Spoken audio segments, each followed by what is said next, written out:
আমি কিভাবে চিকেন চাপ বানাই আর কেন এইভাবে বানাই সেটাই আমি আপনাদের সাথে আজকে শেয়ার করছি। হ্যালো এভরিওয়ান, আসসালামু আলাইকুম। আশা করি আপনারা সবাই ভালো আছেন। আমি আলহামদুলিল্লাহ ভালো আছি। মাংসর পিসগুলো আমি শিলপাটায় থেতলে নিয়েছি।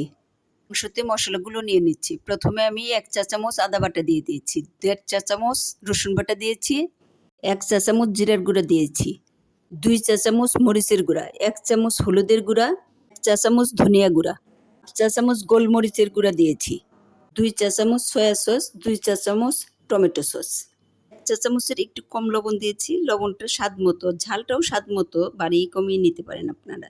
এরপর আমি হাতের সাহায্যে ম্যারিনেট করে নিচ্ছি। দেখেন, ম্যারিনেট করা মাংসটা আমি 2 ঘন্টার মতো রেস্টে রেখে দিয়েছিলাম। আর চুলায় একটি ফ্রাই প্যান দিয়ে 2 টেবিল চামচের মতো তেল দিয়ে দিলাম। এবার তেলটা হিট হয়ে গেলে মশলাটা আবারও ভালোভাবে লাগিয়ে একটা একটা করে পিস ফ্রাই প্যানে ছড়িয়ে দিলাম। পর্যায়ে চুলার তাপটা আমি লো টু মিডিয়াম হিটে রেখেছি। আমি কিন্তু বেশিরভাগ সময় এভাবেই চিকেন চাপ বানাই, কারণ আমার ছেলে এভাবেই মাংসটা খেতে পছন্দ করে। ওই যে জুচি জুচি ভাবটা থাকে, ওটা দিয়ে সে পরোটা খেতে খুবই ভালোবাসে।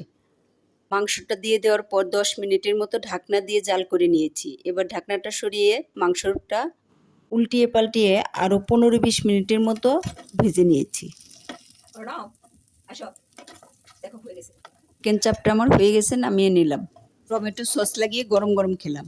বিশ্বাস করেন, অসম্ভব মজা হয়েছিল। আপনারা এইভাবে বানিয়ে খেতে পারেন, আমি শিওর অনেক মজা পাবেন। আমার ভিডিওটা যদি আপনাদের ভালো লেগে থাকে তাহলে লাইক, কমেন্ট, শেয়ার দিয়ে আমার পাশে থাকবেন।